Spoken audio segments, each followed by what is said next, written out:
This is our live stream, Bible study natin ito. We're still this topic sa spiritual warfare and deliverance. I think this is part 13 na ito. No? At sa under ng spiritual warfare and deliverance, nasa series 5 po tayo. No? I think series 5, hindi ako nagkakamali.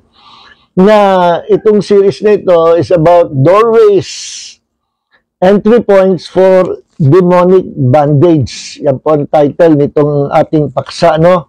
Doorways, mga pintuang baka bukas, no? Kailangan malaman natin ito. Huwag tayong maging ignorante sa mga nangyayari sa spiritual realm, ano? Maging aware tayo at alam natin ang mga diskarte ng kalaban natin, kung paano sila pumapasok, no? Kaya naiisahan ng mga Kristiyano. Pero pag meron po tayong knowledge, wisdom, and revelation knowledge about the Word of God, nire-reveal ang Holy Spirit through His Word, hindi tayo maiisahan o mabibiktima ni Satanas at ang mga demonyo. So, meron po tayong paksa under spiritual warfare. Ito ay series, ano?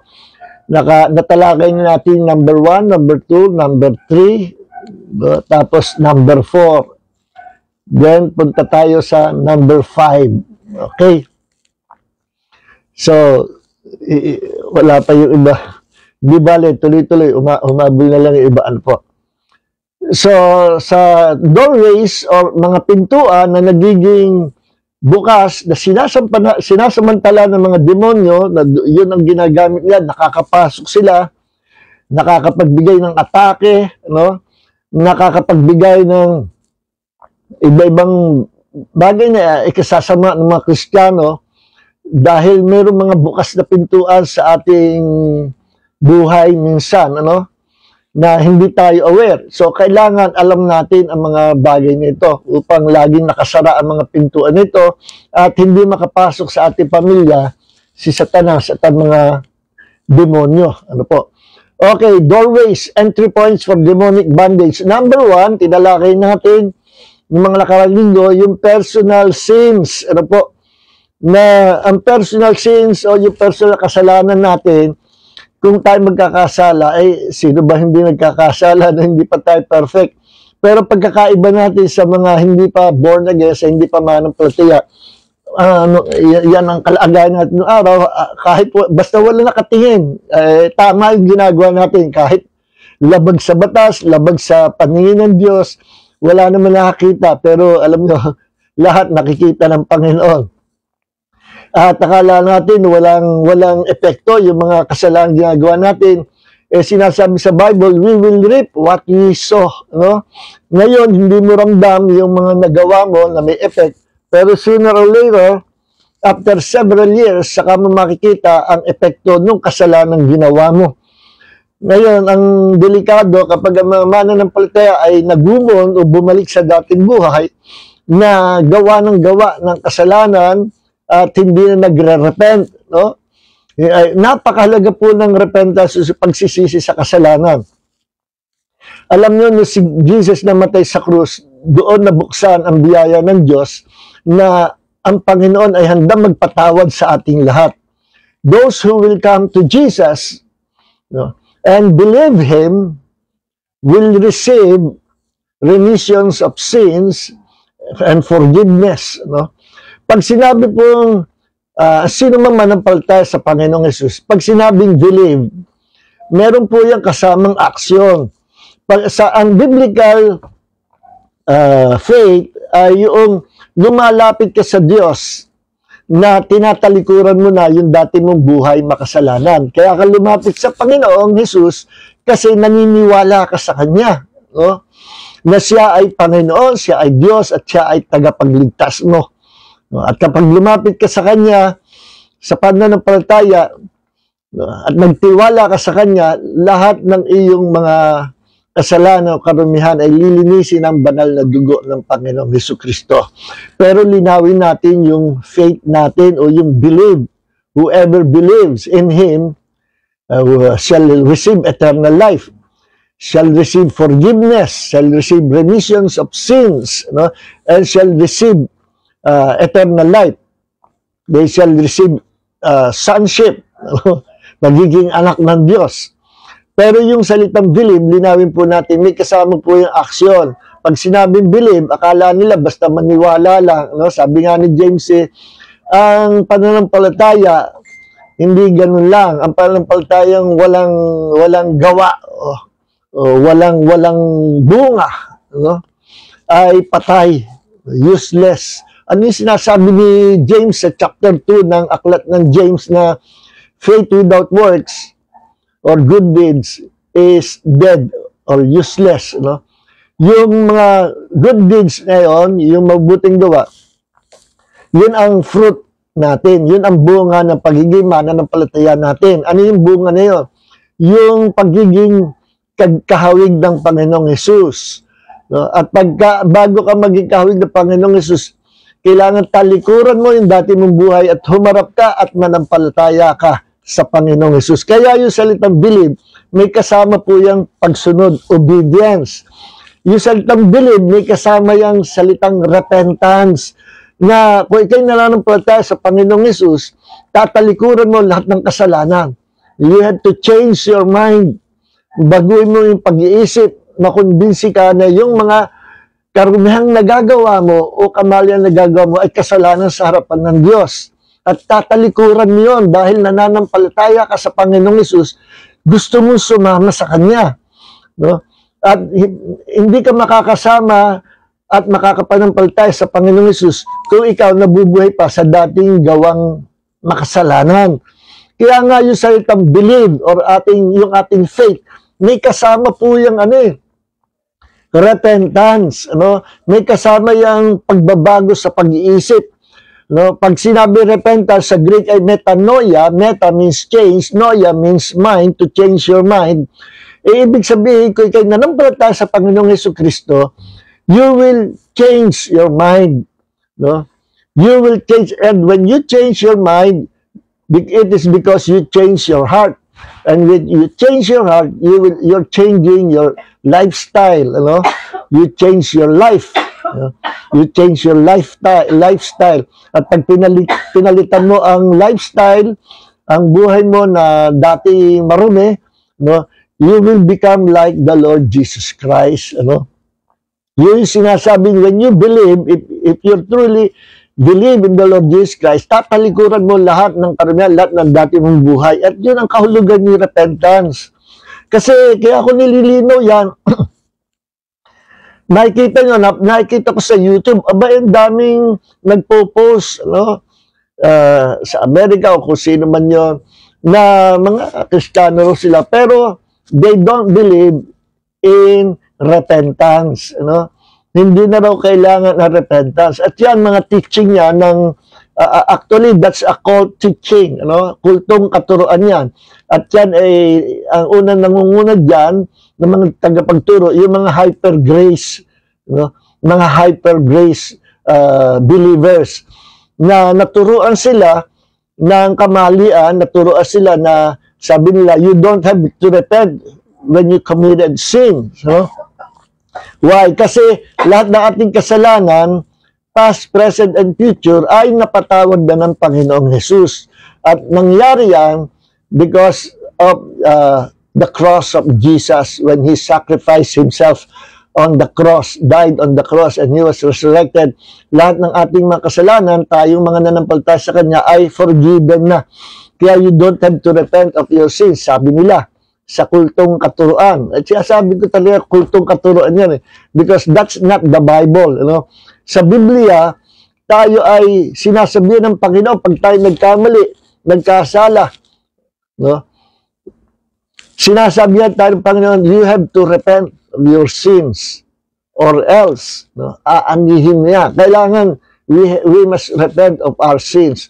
Kaya sabi ng mga hyper grace na nagtuturo na kapag ikaw ay nag-repent, you are insulting the grace of God and insulting the works of Jesus on the cross. Hindi po totoo yun. No? Nagkakamali sila, nabulag sila ng maling kultong katuruan na yun. No? Delikado yun. At yan, ang author ng doctrine na there's you don't have to repent. Yung doctrine na, hindi ko alam kung ang tawag nila sa doctrine, or doctrine of repentance, o doctrine na hindi ka dapat mag-repent. Ang author po niya si Satanas. Kasi malaking advantage kay Satanas na ang isang manampalataya ay hindi magsisi sa kasalanan na gawa niya. Bakit? Gusto niyang naisama sa impyerno. Gusto niya idamay sa nalalapit na judgment day na si Satanas at ang mga demonyo will be thrown into the lake of fire. At lahat ng mga nasa hell will be thrown into the lake of fire. Yun sa final day po yun. Medyo matagal pa naman yun. Papasok pa nga yung World War III, Armageddon, na mahaba pa rin istorya. Magkakaroon pa rin ng millennial reign or 1,000 years na pag-establish si Jesus ng literal visible kingdom here on earth. And we will reign together with the Lord Jesus Christ sa araw na yun. So medyo mahaba pa rin. Pero sa Diyos, maikli na lang yan. At si Satanas, alam niya, maikli na lang kanyang panahon. So, yung mga nagtuturo na you don't have to repent of your sins, ano po yan? Demonic teaching yan. At kayo lumayo dyan, takbuhan niya mga doctrine niya. At kung kayo nasa church ng ganyang hyper grace, better na lumipat na kayo ng church. Okay. So, yan ay isa sa paraan na demonic attack, at ang tawag dyan ay demonic deception.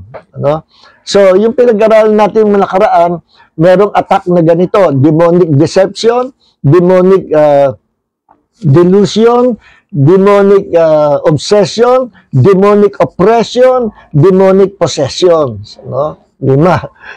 So, aliman dyan.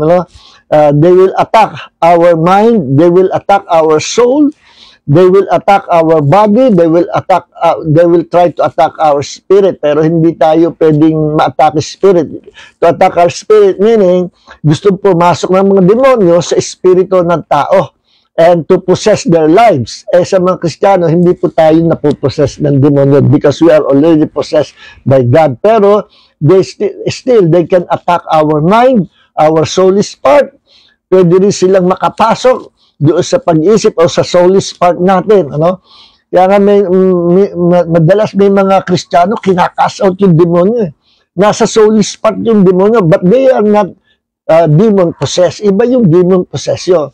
At pinaliwanag ko na sa inyo, paano malaman if a person is a demon possessed or demon oppressed. Hindi naman siya possessed, pero may demonyo doon sa soulish part niya.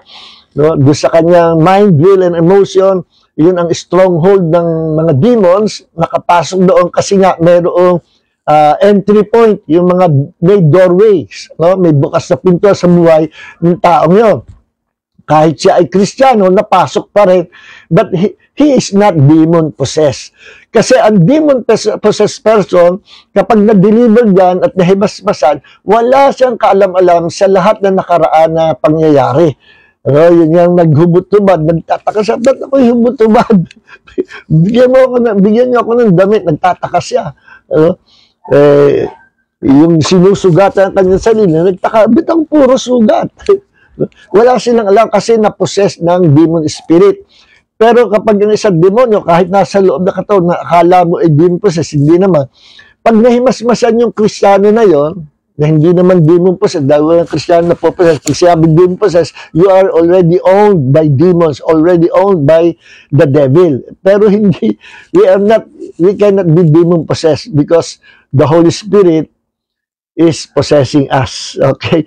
So, may mga Kristiyano na pinaglalaro ang demonyo yung mind, will, and emotion, at minsan nakakapasok sa soulish part. Kaya nga ang sinasabi ng Bible sa atin, Ephesians 5:18, na we must always be filled with the Holy Spirit para yung ating spirit, soul, and physical body is filled and flooded with the presence of God. At anumang paraan, hindi tayo mapapasok, hindi tayo mabibiktima ng kaaway. Okay. So, may mga doorways. Bakit nakakapasok sa pag-iisip o sa mind, will, emotion, sa soulish part ng mga Kristiyano, yung mga demonyo? Pagka sila nahimasmasan, alam nila ang nangyari.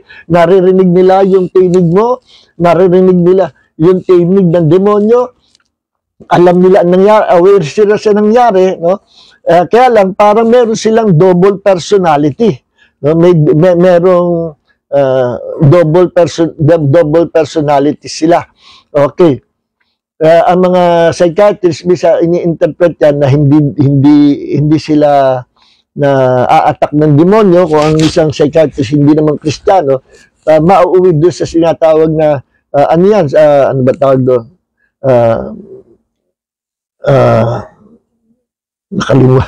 Nakalimutan. May double personality yan. Okay. So, yan, ginagamot nila yan, no? Through medicine naman. Pero sa atin, kina-cast out natin yung mga demonyo niya. So, mga open doors, yung personal sins, ano? So, we have to repent of our sins. Ano yan, maliit o malaki, immediately repent, ano? Kasi, sooner or later, we will reap what we sow, no? Kahit wala nakakita, aanihin natin yan. At hindi lang yan, ang consequences niya, pwede umabot sa mga anak, sa mga apo natin, no? Nangyari yan sa buhay ni King David. Alright. So, next number 2 ay ancestral sins. No, yung mga kasalanan ng kanununuan natin, yung epekto, yung bunga ay umaabot sa mga kaapu-apuhan. No? Ang curse ay umaabot up to 3rd or even up to 4th generation. At sabi ko nga, ang generation sa Bible ay iba-iba. Merong 40 years, sa atin 40 years. Merong 40 years, merong 100 years, merong 1,000 years. Merong generation na hanggat hindi nandoon yung generation na yun, yun yung generation. Sabi ng Jesus, ang generation na ito ay hindi mawawala hanggang sa muling pagbalik ng Panginoon, referring to Israel. So, maraming klaseng, iba-iba yan. Who knows, baka ito yung 3rd or 4th generation ay 400 years or 300 years, you know. So, yung kasalanan ng ating mga ninuno ay madalas ang nagsasuffer tuloy yung mga inapo, ano, yung apo. Marami tayong testimonies na pinakita ng mga nakaraang panahon pinag-aralan natin yan, mga hereditary sickness and disease, mga generational curse yan. Pag sinabi generational curse, merong curse yung generation because of the sins of our forefathers or our mga lolo at mga lola ng unang panahon. So, delikado. Kaya mapansin nyo, minsan, di ba may nakakita na kayo ng pamilya lahi ng lasinggero, pamula sa lolo hanggang sa kaapu-apuhan, no? Nahahawa sila. Spirit kasi yan. Merong, bukod sa kasalanan, ay merong spirit or demon spirit na kumukumbinsi o nanunukso sa kanila para manahin nila yung ginagawa ng kanilang lolo.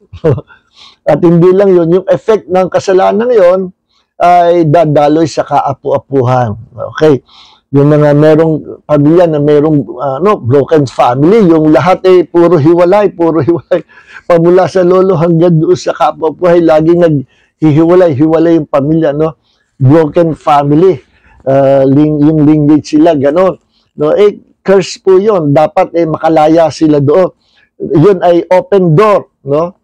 Yung open door. Kaya masama yung naghihiwalay ang mga magulang, sila ang magiging pattern ng mga susunod na generation. Kasi paghihiwalay ng mga magulang ay kasalanan, no? At because it is a sin, no? Yung paghihiwalay, so yung effect noon, yung consequences doon ay aabot hanggang doon sa kaapu-apuhan. Kaya hindi dapat, ano? It's a sin. So, pinag-aralan natin yan, merong mga hereditary sickness and disease, ano, na hindi dahil sa ganun ang genes mo, meron kang DNA na ganun, o genes na ganun, na minana sa kanino. Kaya ganun, kasi merong tinatawag na ancestral curse or generational curse. Yan yung effect ng ancestral sins. Okay? At yung demon na nag-alaga doon sa kalululuhan, sila rin yung demon spirit na sumusubaybay doon sa lahi hanggang sa kaapu-apuhan. And sometimes they are called familiar spirit. Okay? Now, so number 2. Number 3 is occult involvement. Nako, tinalakay natin yan. Maraming tayong example dyan.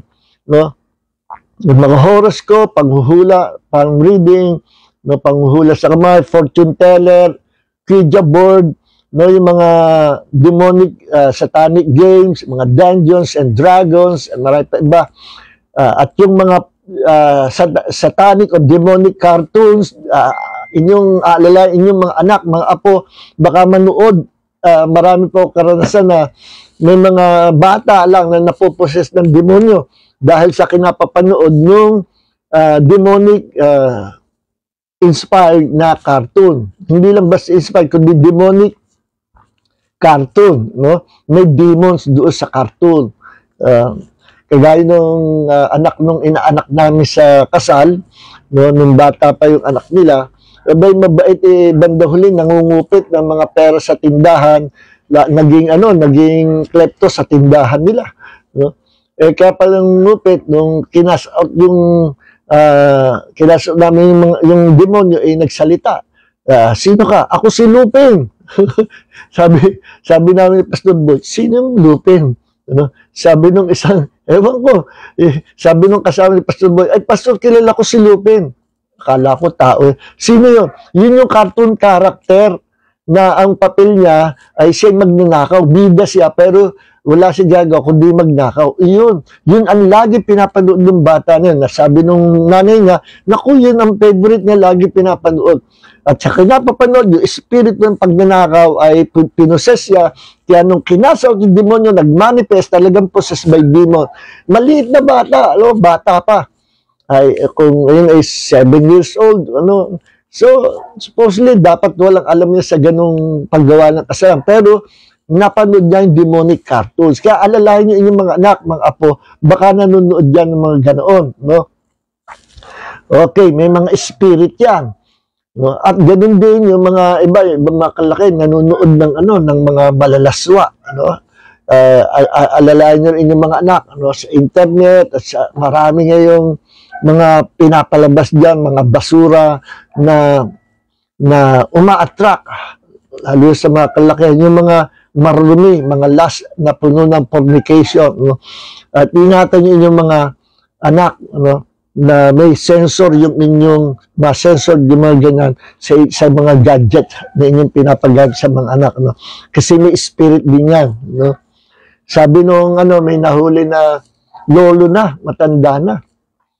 Sa 70 years old na, ni-rape yung apo niya na 12 years old. I think 12 years old. Ay, lolo, ba't nyo ni-rape ang inyong apo?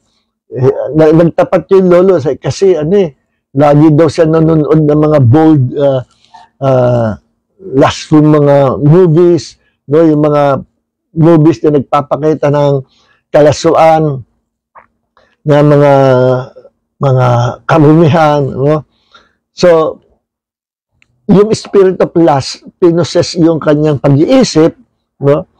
At kaya niya nagawa yun, hindi na makontrol sarili, na napuno siya ng lust because of that demon of lust na nandoon sa screen na kanyang pinapanood. Okay. So, yan ay bahagi rin ng mga occult demons, no? Na nagmamaniobra sa mga tao na binibiktima nila. So, maraming klase ang occult involvement, no? Yung pagsaguni sa patay, sa medium, bahagi ng occult yan, yung pangkukulam, yung mga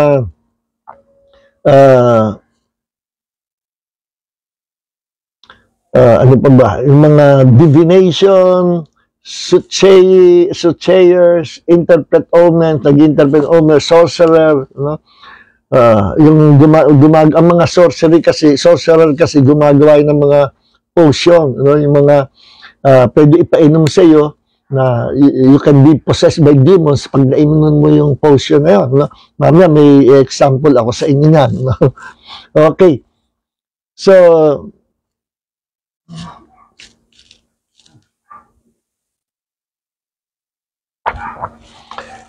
siguro i-example ko na nga, meron kasing merong mga tao na may alam sa occultism, no?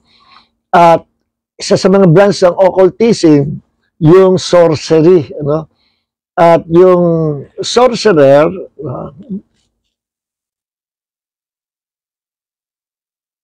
dito pa pala yan, ano, sa drugs and alcohol.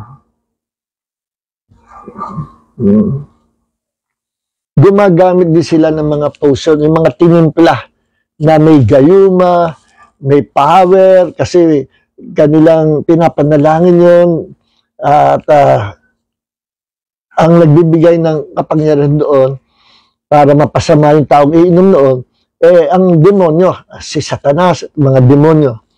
So yung drinks na yun na ginawa ng mga sorcerer, ay tinimpla nila yon para yung taong iinom ay maposes ng demonyo. Okay. So merong pupunta na tayo dito sa dito sa drugs and alcohol. Ang drugs and alcohol, ay ginagamit din, at yung mga shabu, yung mga cocaine, drugs, cough syrup, marijuana, at alcohol, mga drinks na nakalalasing o drinks na nakaka-high, o mga bagay na nakaka-high gaya ng marijuana, shabu at iba pa, ay ginagamit ni Satanas sa mga demonyo to possess the soulless part of a person. Then finally, they will possess their whole being, their spirit, soul, and body. At pag na-possess, under their control, mapapagawa nila sa taong yun yung gusto nila mangyari. Yung kanilang mission, ang magpe-perform yung tao na possessed by demons, kasi meron silang ginamit sa sarili na drugs, ininom, or even alcohol. May ininom sila. Kaya nagkaganon, nawala sila sa sarili. Merong pinakita, nasa YouTube din na addict yung asawa, umuwi ng bahay. May dalang itak, high na high siya. Yung asawa niya, bigla nala sinaksak sa tiyan. And then, lumabas siya ng bahay, naku, takbuhan yung mga tao. Kasi paglabas niya ng bahay, hawak-hawak niya sa kamay niya yung itak, at hawak-hawak niya sa kabilang kamay niya yung ulo ng asawa niya. Sino ba namang hindi matatakot? Sino hindi tatakbo nun Makasalubong mo, kita mo, hawak ay ulo, tapos itaka itak. Namugot ng ulo. Pinugutan niya ng ulo yung asawa niya. Under the influence of drugs. Then, nagdating yung mga pulis at hinabol, tumakbo yung tao na yon at lumundag doon sa ilog, at pinagbabaril ng mga pulis ay napatay nila yung mapanganib na yun. Kasi mamumugot na yung ulo, delikado. Kaya binaril na ng mga pulis. Kaysa mamugot pa ng ulo,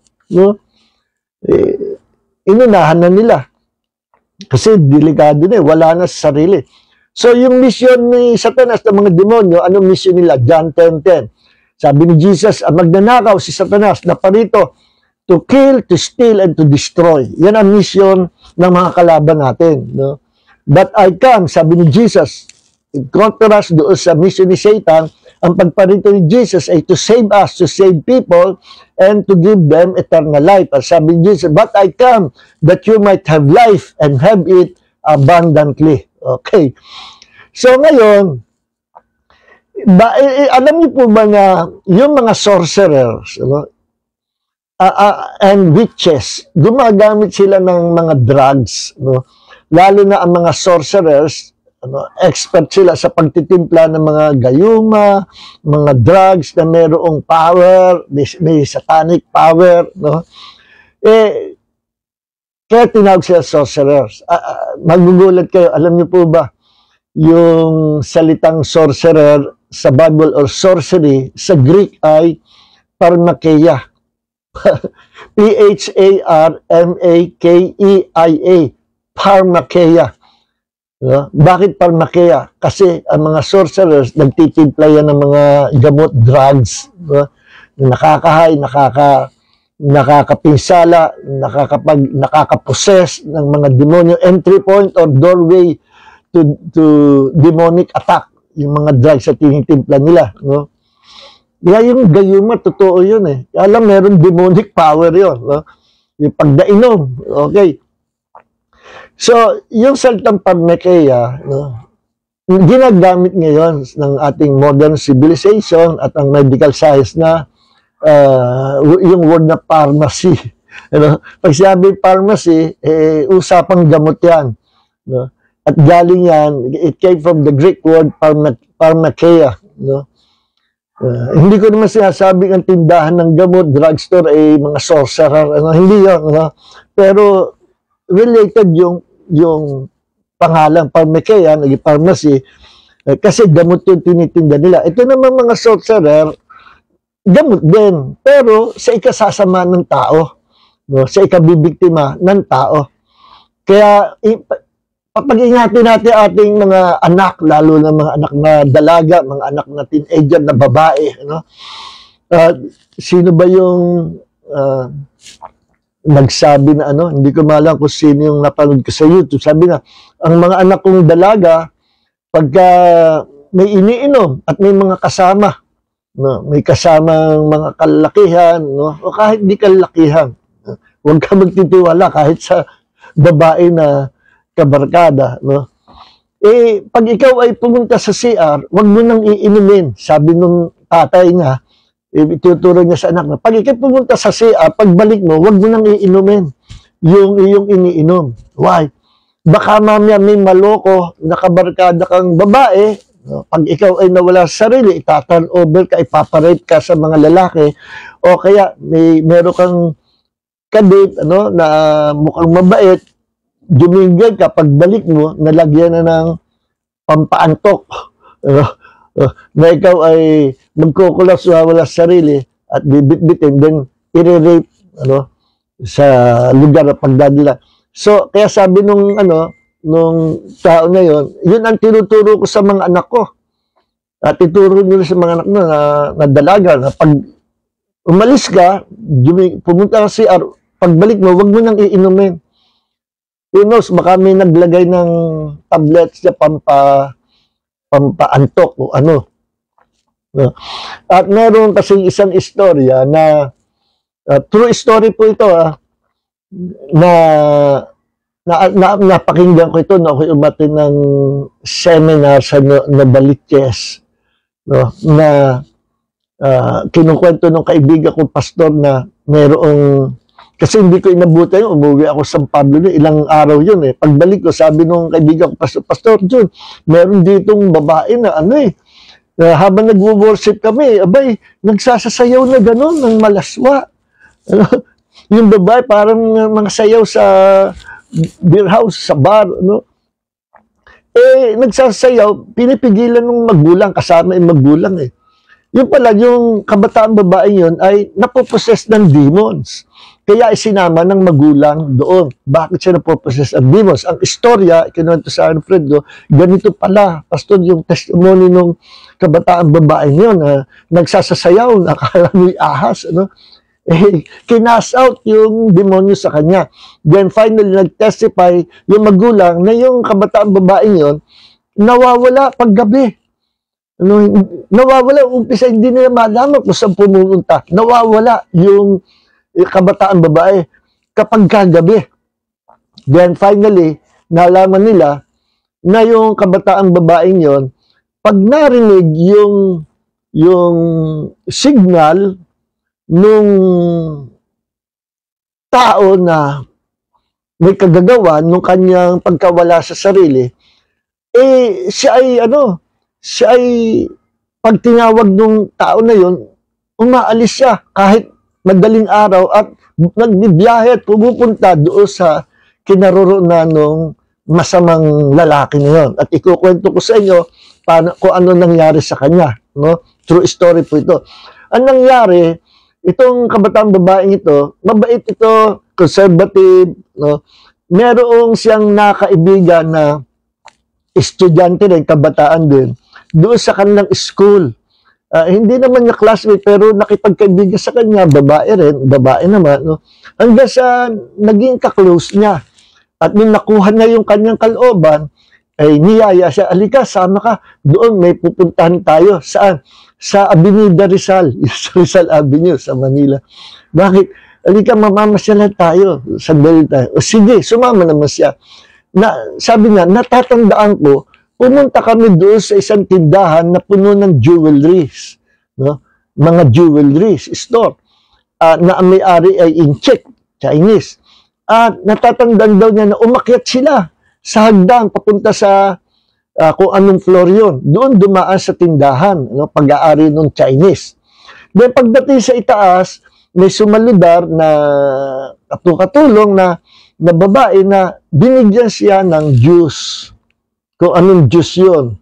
No? At ininom niya.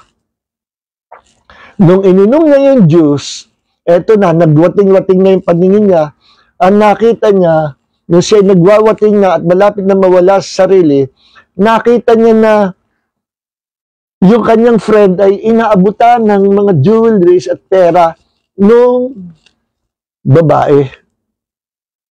At siya rin, binigyan din siya ng jewelry ko. Ano yun, kung sing-sing o ano, parang yun yung bayad. Ibinenta pala siya doon.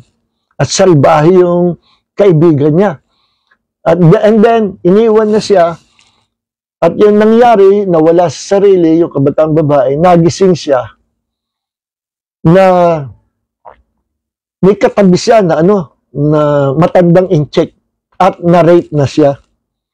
No. Then, nagkukwento yung kabatang babae na there were times na mahimas-basa siya, may katabi niya yung Incheck, meron pang ilang babae na nakahubad na katabi niya. No? Hindi lang manyak yung Chinese niya yun na nang biktima sa kanya, kundi possessed by demons na pinagsasamantalahan yung mga kababaihan. At yung kabataan babae yun, nung umuwi sa bahay, sumunod namang araw, biglang nawawala sa bahay. At nung nahimas-masa, nag-confess yung kabataan babae, nung nakasout ang demonyo, na sabi, may naririnig siya na signal, instrument, na tumatawag sa kanya. Then, magta-travel siya, hindi siya marunong mag-travel, pero alam kung ano sasakyan niya, at nakakarating siya doon, na hindi naman niya alam yung papunta. Meron demons na nag-guide sa kanya. Kasi she was possessed by demon spirit at nawawala siya sa sarili niya. Yun ang siya, sabi ko, pag napossess sa demons, nawawala sa sarili. At magigising na lang siya, may mas siya, katabi niya yung matandang Incheck at na-rape na siya. Lagi siyang nire-rape. At pag siya ay kailangan at tatawagin siya kahit madaling araw, naglalakbay yung kabataan babae na yun, na hindi niya alam. Wala siya sa sarili. She was possessed by demons, demon of lust, at kung ano pa mga demons. Kaya yun ay nawala sa sarili kasi may ininom siyang potion na tinimpla ng isa sa mga sorcery na kakutsaba ng Chinese. I believe yung mga yon, yung grupo na yung mga sorcerers na nambibiktima. Ewan ko na kung ano nangyari, dapat pinahuli sa authorities, sa alagad ng batas yung tao na yun, no? Kasi marami pang mabibiktima. So, yun ang isa sa mga istorya na kaya yung mga potion na gayuma, akala natin hindi totoo. Totoo yan Totoo yan. Nung araw nauso yan. Gayuma. Merong potion na merong inilagay ang mga sorcerer, tinimpla at nilagyan nila ng prayer to the devil. Prayer sa diablo. Okay. So yan ang drugs and alcohol na connected sa sorcery. At yan ay pintuan. Open doors. Kaya yung kabatang babae yun na possessed ng demons kasi meron siyang nainom. Na dahil doon nawala siya sa sarili, then na-possess siya ng demons.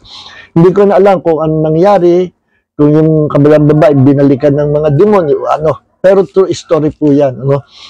So, marami ba? Kaya yung mga anak natin, mga apo natin, mga anak natin, turuan natin, bata, paturuan natin na huwag basta tatanggap ng anumang inumin, hindi ka kilala. Kahit hindi sorcerer yun, no? Marami nabibiling gamot na sa drugstore na pampahilo na mawawala sa sarili, or pag nahilo ay nagkakaroon ng spirit of lust, no? Yung babae, ano? O yung makainom noon.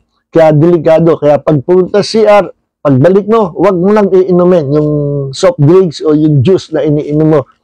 Who knows, baka may naglagay ng kalukuhan. Okay. So, ano pa? So, yun ay open door. Ano? Ingat tayo. Ano pa yung pwede maging open door? Yung mga trauma. Ano po? Malapit tayo tapos. Yung mga trauma sa tao. Ano yung mga trauma? Siguro sa next week na natin pag-aralan yung tinatawag na trauma rin yun eh. Bahagi rin ng trauma, may natotrauma kasi yung utero wounds. Utero wounds. U-T-E-R-O wounds, utero wounds. From the word, I think, ito galing sa from the word uterus. Saka natin pag-usapan next week na yun, na ako mismo na biktima ng gano'n. Ibig sabihin, nasa tiyan pa lang yung bata, affected na, ano? Affected na demon attack na. Okay. Saka natin pag-usapan niya. So, dito muna tayo, ano, sa trauma. Ano? So, ano yung trauma? Ang ginagawa namin, mga kapatid, mga minamahal, pagka ang isang biktima ay traumatized, no? Maraming klaseng trauma eh. Kinakaunsilan namin, no? Then, pag medyo mabigat yung traumatic experience niya, pumupunta kami sa inner healing. Ano yung inner healing? Anong pinapagaling doon? Ang pinapagaling ng inner healing or emotional healing ay yung kanilang emotions, na na-traumatize, yung kanilang soul. What is soul? Soul is composed of mind, will, and emotion, na pwedeng ma-damage yung ating soul, magkaroon ng wounds, kung tawagin ay inner wound, no? Saan nandun yung sugat? Nandun sa bahagi ng soul ng tao, no? Nasa soul. At may mga times, yung mga biktima ng ganyan, yung tinatawag na inner wounds, ay hindi na makalimutan yung traumatic experience na naranasan niya nung unang panahon na ilang years na. Bata pa siya, na-traumatize yung kanyang sarili. Na-traumatize siya na hindi niya na makalimutan. Matindi po, ako'y awang-awa sa mga biktima ng trauma. And I'm willing to help.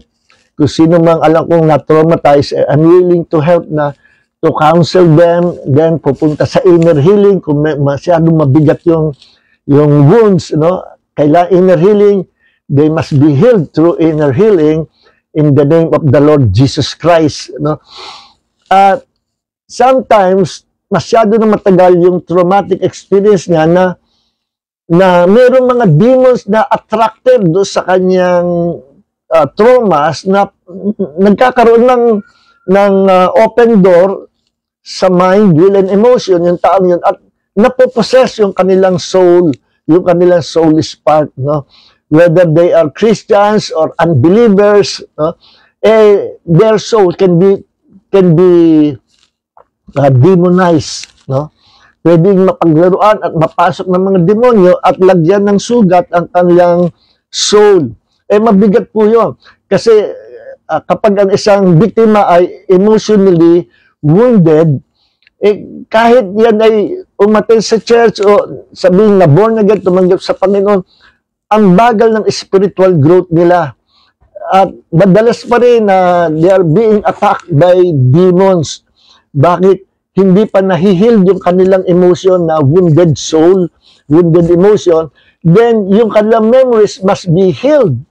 Kasi meron silang memories, na nagpapahirap sa kanila. yung naalala nila yung nakaraan, ano? Kung tawagin, healing of memories. Kailangan mapagaling din yung memories, mapagaling yung kanyang emotion, yung emotional wound sa kanyang kaluluwa. At diyan dumarating yung tinatawag na inner healing. At kung merong demon na nakapasok, magmamanifest yan habang kinakandakan natin ng inner healing, or spiritual healing, magmamanifest ang demonyo, then we will cast out those demons. No? We will cast them out. And that person will be healed completely hanggang sa siya'y mabuhay na masaya at mawala na yung kanyang memories of the past na hindi karapat-dapat. Ano? At laging yun ang naalala niya na nagpapahirap sa kanya. Iyon ay hindrance. Isa sa mga hindrances ng spiritual growth, hindrances sa kanyang growth as a person. Hindi siya lumalago sa kanyang personality. You know? Hindi na nga lumalago sa spiritual life, hindi pa lumalago sa personality. Minsan may mga tao na yung napansin nyo, naka-encounter kayo, yung galit sa lahat. Parang galit sa mundo. No? Ako naawa niya, imbes na at pagbubulungan ng mga tao, huwag ka lalab dyan, masama ugali yan. No? Hindi ako gano'n sa kanila, naaawa ko kasi alam ko, biktima sila. Alam niyo yung mga ganyan, yung mga palaban, yung mga matataroy, laki babae. Merong pangyayari yan sa buhay kaya naging ganyan. Nagiging very defensive sila at kaya sila nagiging masungit to protect themselves. No? Kasi may na-experience sila, may na-encounter sila na hindi maganda, na ayaw na nilang maulit. Pamula noon, nag-decide sila, magiging palaban ako. Hindi ako pwedeng apihin naman. Ano? Kasi yung memories of the past niya, inaapis yan, siya bata pa, no? Mga traumatic experience. Meron akong na-counsela noon, matagal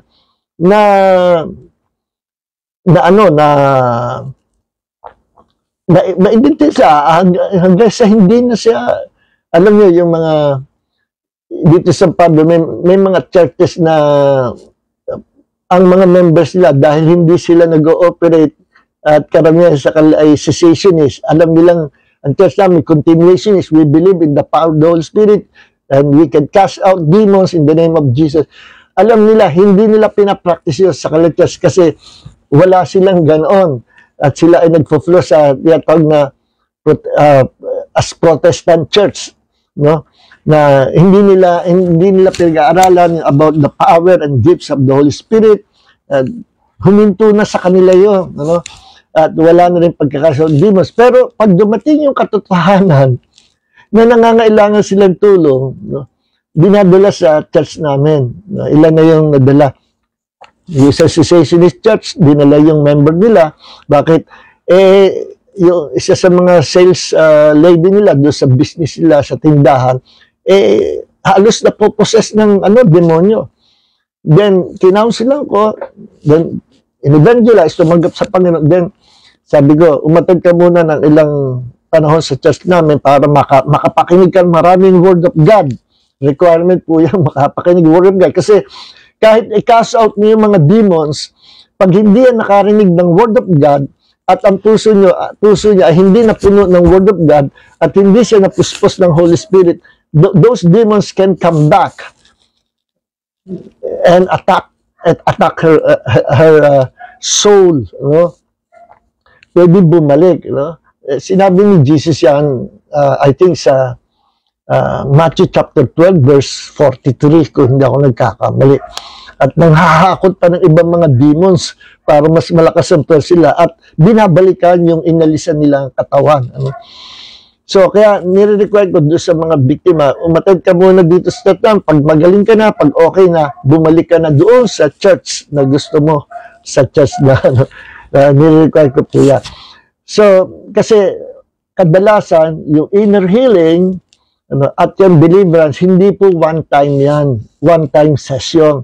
Kadalasan ay ilang beses, maraming beses, uupuan yan, uupuan. No? Habang nile-lecturean at pinalalago mo yung biktima. sa salita ng Diyos at ang puso niya ay mapuno ng Word of God and to protect her from all those susunod na demonic attack. No?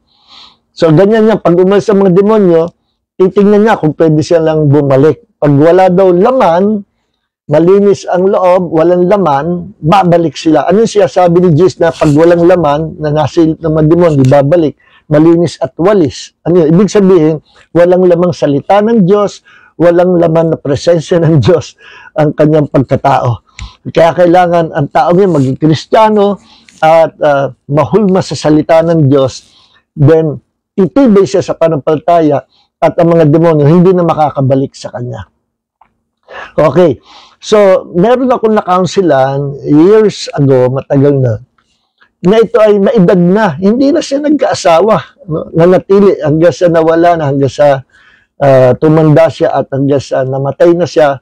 Hindi na siya nag-asawa. Alam niyo kung bakit? Because of that traumatic experience. Yun siya daw ay maliit pang bata. Maliit, around 4 years old, no? 4 or 5 years old. Nakalimutan ko kung ilang taon siya na sinabi niya. Mas maliit siyang bata. Darating yung kumpare ng tatay niya. No? At papasok sa bahay niya, pare, ganyan, masaya. No? Pero ang hindi alam ng tatay niya at hindi niya naisumbong, aywan, ba't ang mga biktimang mga bata kapag na biktimang ganyan ay takot magsumbong sa magulang hanggang sa siya'y tumanda. Pag nakataligod at wala yung tatay niya, ay hinihipuan siya nung salbahing kumpare ng tatay niya.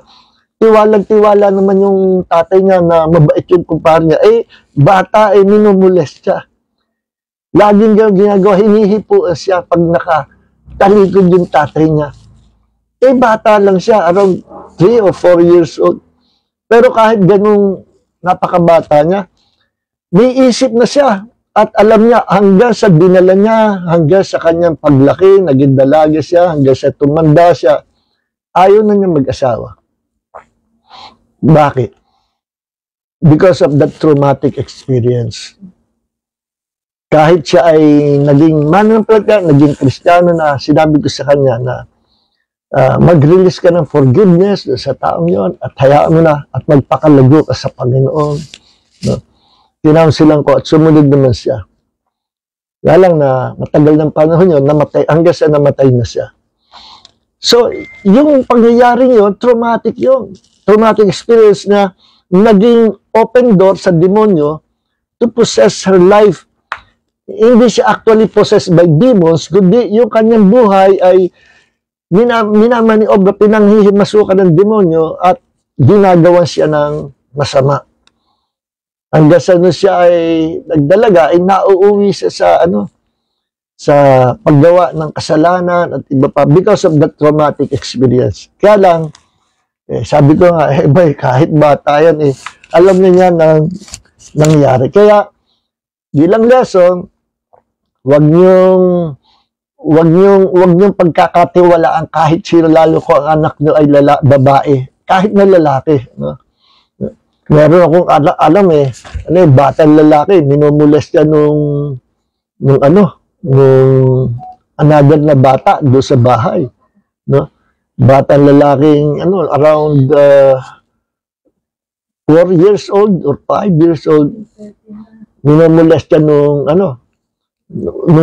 bata rin, namumulest siya. Bandang huli, yung bata yung namumulest siya, nung lumaki siya, naging bakla. Naging bakla. May mga ganyan. Kaya huwag niyong ipagkakatiwa inyong mga anak, mga apo na paalagaan nyo, bibigyan sa kapitbahay, o maglalaro doon sa kapitbahay, no? O makikitulog doon sa kamag-anak. Huwag niyong makitulog yung mga anak nyo o mga apo nyo at ingatan nyo. Huwag kayong magtitiwala kahit kamag-anak. Kahit pa kamag-anak. Yes.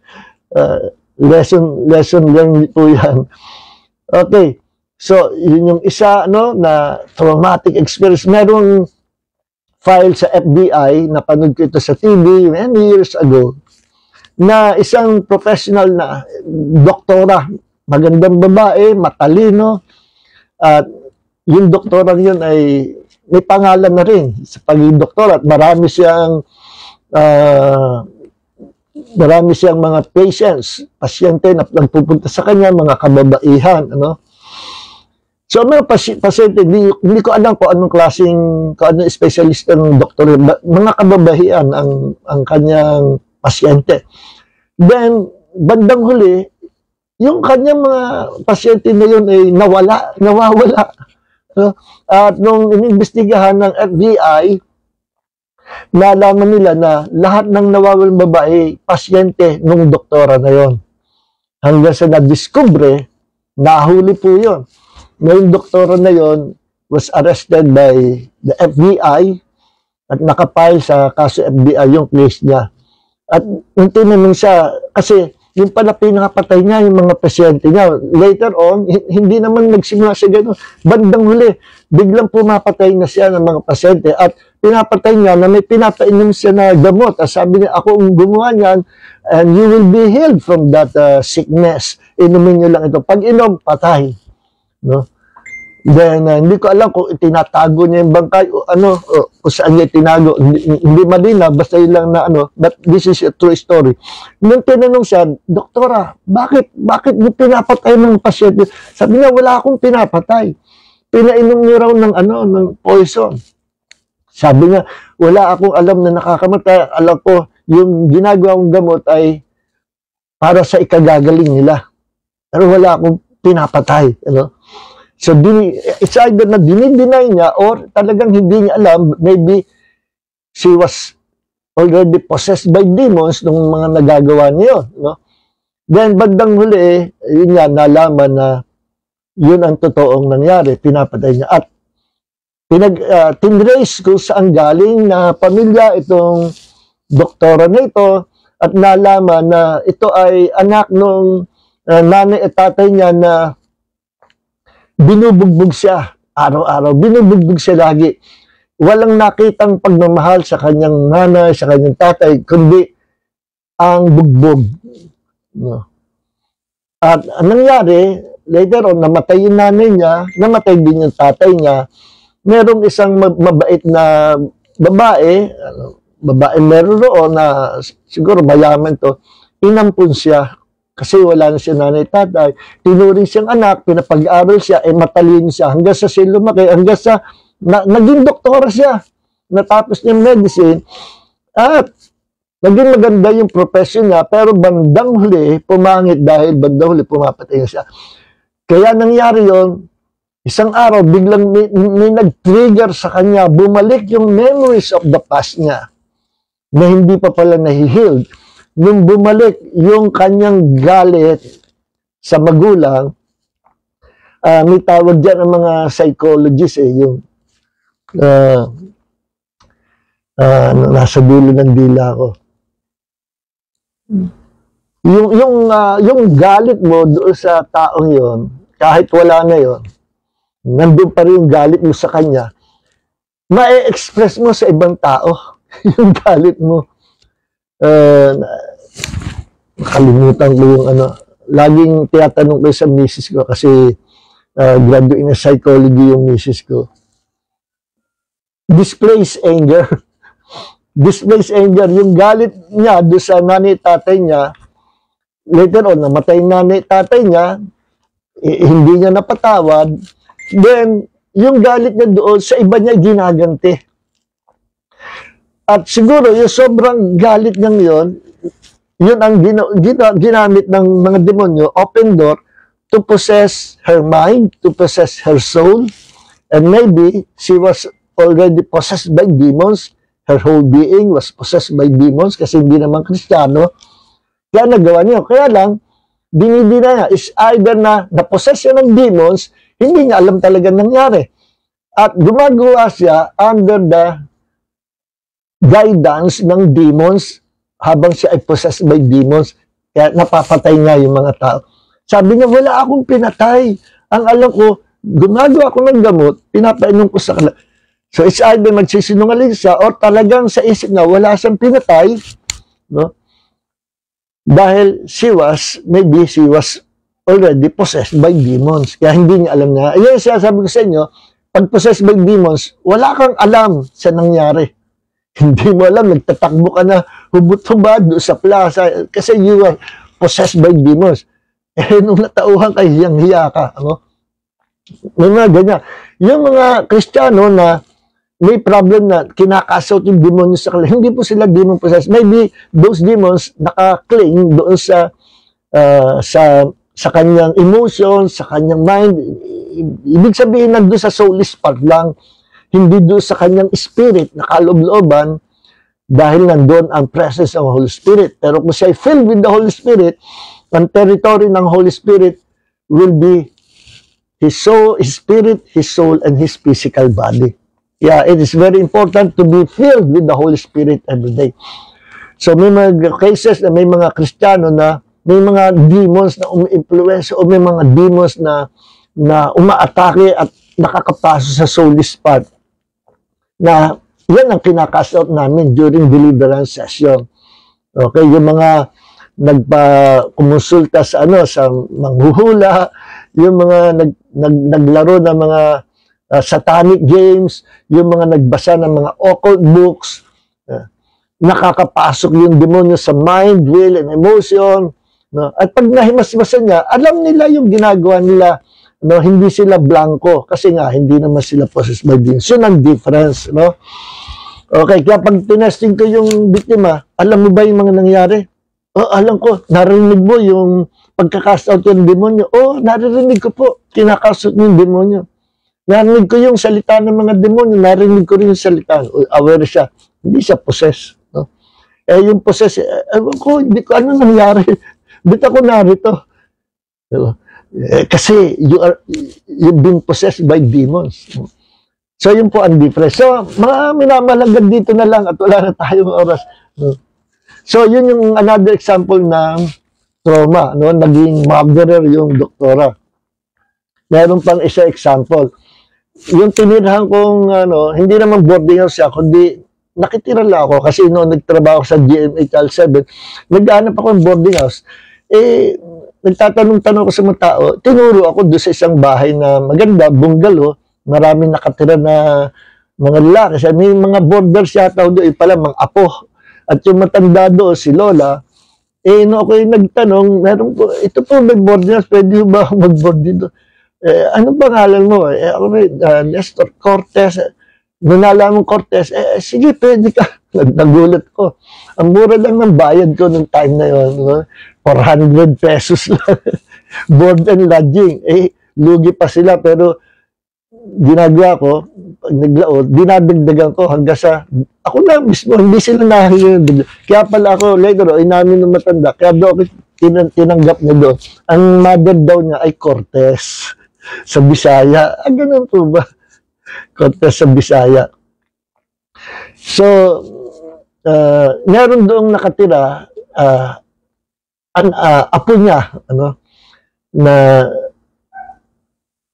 anak naman nung si auntie, na tinatawag ko doon. Yung babae niyo nag-abroad sa Middle East. Hindi nagtagal, umuwi. At may istorya yun na kaya umuwi, siya daw ibalak rapin ng kanyang amo na Arabo. Tumakas siya. At dumaan daw doon sa butas ng bubong nung kisame, doon siya lumusot kasi nakatakas. At ayaw nga bumalik doon. So itong babae ito, paggaling sa EDSA, dumadaan doon sa tabi ng Channel 7 sa 11th Jamboree. Ang dadaan niya sa taas, yung building ng Channel 7, meron kami CR doon na yung bintana nandoon. Kita yung, pag ikay nandoon sa CR doon, sa toilet doon, kita mo yung mga taong dumadaan doon sa 11th Jamboree sa tabi ng Channel 7. Sabi sa akin, alam mo, Jun, sinabi sa akin nung pumunta ako, may sasabihin ako sa'yo, tuwing dadaan ako doon sa tabi ng Channel 7, lagi merong lalaking humutubad doon sa bintana. Nagpapakita ng kahubaran. Madalas akong pumasok doon sa CR, wala naman akong nakikitang pumapasok sa ibang tao. Kilala namin yung, tsaka exclusive yung para sa mga empleyado.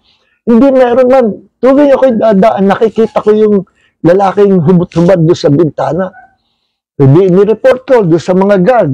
God, bantay nyo, meron daw ganito, ganyan. Ganun, no? Anong oras yung dumadaan? Tuwing tanghali daw. Lunchtime. Binantayan. Then, ba daw, report sa akin ng pinaka-head ng guard, sir, wala naman daw binantayan namin, wala. Sino ba nagsabi? Yung babae, nakatirag doon sa tinitirang ko na boarding house, gano'n. Hindi ho kaya may ganun yun. So, hindi naman, matalino, tsaka maayos kausap. Wala, hindi sira ulo. Kasi makakapagsabi lang nga, may ganun. Kasi wala naman talaga. Tagal namin binantayan. Tsaka sino naman pupunta rito, maghuhubot-hubad sa bintana, magpapakita, mag-exhibitionist. Oo nga, nag-isip ako noon. Then later on, nung umalis na ako sa Channel 7 saka ako naisip, nung nag-aaral ako ng deliverance na ganito, sabi ko tama, demonic, manifestation, na nakikita niya yung trauma niya noon na siya ay re-rape ng amo niya. Yung traumatic experience niya naging doorway ng demonyo. At kung siya ay maniniwala doon sa nakikita niya, those demons can possess her. Kasi hindi siya Kristiyano. Kung papatulan niya yung na visualize o nakikita niyang manifestation ng demons, pwedeng atakihin at mapasok siya. Hindi ko na alam ang nangyari kasi umalis na ako sa lugar na yun. So, yun ay isang example ng memories of the past na hindi na-healed. Then, eto na. Gusto nang pumasok ng demonyo sa kanyang buhay. At inuunti-unti, nagmamanifest na ganon, na may tao kunwari nakahubad. Yun ay demons na siya lang ang nakakakita. At papakita na kunyari tao siya. So, yung mga ganong cases, kailangan ng inner healing and deliverance. Mga traumatic experience. So, ituloy po natin na next week. Marami pa akong ikukwento tungkol sa trauma. Talakayin pa natin ito. Mahalaga po ito kasi ito ay may kaugnayan sa emotional wound or sa inner wound ng mga tao. No? Kaya yung mga tao na may problem ng inner wound, pagka na-delivered, na-healed, iba na ang personality at nagiging masayahin na sila. Kung hindi sila nag-i-smile, ay ngayon ay sila ay tawang-tawa, merong marami pang mga cases. So wala na tayong oras at itutuloy po natin. Dito tayo huminto sa trauma. Kanina tinilakay natin yung drugs and alcohol, occultism. So, marami pa po tayong pag-uusapan. So, purihin ng Panginoon, let's pray. Heavenly Father, marami po salamat sa gabi ito na binigyan mo ko ng opportunity to study your words at dalangin po namin na maibahagi namin sa mga kaibigan namin, sa mga friends, even to our pastors, friends, Panginoon, na maintindihan nila kung ano itong spiritual warfare and deliverance at sa ilalim niya na yung paksang doorways, entry points for demonic attack or demonic bondage. Maraming po salamat sa revelation knowledge, sa wisdom, nagkakaloob mo po sa amin. At dalangin namin, Panginoon, kung meron man mga victims na napapanood o nakasama namin, you will deliver them, Lord. You will heal them in the name of Jesus. Salamat po, Panginoon. Kaibigan, kung gusto mong tanggapin ang Panginoong Jesus, makatiyakan na ikaw ay ligtas at merong buhay na walang hanggan, isang beses lang ang buhay natin sa mundo. After this life comes the judgment of God. So, hindi pa huli ang lahat, pwede ka pa maligtas. At kung gusto magkaroon ng buhay na walang hanggan, pray this prayer with me, manalangin ka, itas mo lang iyong kamay at tanda ng pagsuko mo sa iyong magiging tagapagligtas na si Hesus Kristo. Taas mo iyong kamay at manalangin kang ganito. Are you ready? Okay, pray this prayer with me. Panginoong Hesus Kristo, sige, banggitin mo. Panginoong Hesus Kristo, sumasampalataya po ako. Sumasampalataya po ako na ikaw ay Diyos, nagkatawang tao. nagkatawang tao upang mamatay para bayaran ang aking mga kasalanan, Panginoong Hesukristo, sumasampalataya po ako na ikaw ay namatay at muling nabuhay, sapagkat nananampalataya ako na ikaw ay Diyos na nagkatawang tao. Binayaran mo ang aking mga kasalanan upang ako na sumampalataya sa iyo ay magkaroon ng buhay na walang hanggan. Sa gabing ito, sinusuko ko po sa iyo ang aking buhay. Tinatanggap kita, Panginoong Hesukristo, na maging aking Panginoon, aking Diyos at aking tagapagligtas. Simula sa araw na ito, ikaw po ang aking Panginoon Diyos at tagapagligtas at ako po ang iyong anak. Salamat po, tinatanggap mo ako bilang anak mo. Sa iyong kaharian, pinapapasok mo po ako. Marami pong salamat. Simula sa araw na ito, hindi na po ako hihiwalay sa iyo. Magbabasa ako ng salita ng Diyos. Panginoong Hesus, pagkalooban mo rin po ako ng banal na Espiritu na siya magiging kalakasan ko at magtuturo, papatnubay sa akin sa buhay nito at sa buhay na darating. Marami pong salamat. Now, Lord Jesus, you are now my Lord, my God, and my Savior. Thank you, Lord, for giving me eternal life. In your name, in Jesus' name, amen. So maraming po salamat. Let's pass and share this video. God bless everyone. May the grace of Jesus, may the grace of the Holy Spirit and the love of Jesus and the may the grace of Jesus and the love of the Father and the fellowship of the Holy Spirit be with you all. In Jesus' name, sumainyo ang biyaya ng Panginoong Hesus, sumainyo ang pag-ibig ng Diyos Ama, sumainyo ang pakikisama ng banal na Espiritu. Pagpalain po kayong Panginoon. God bless everyone. Shalom.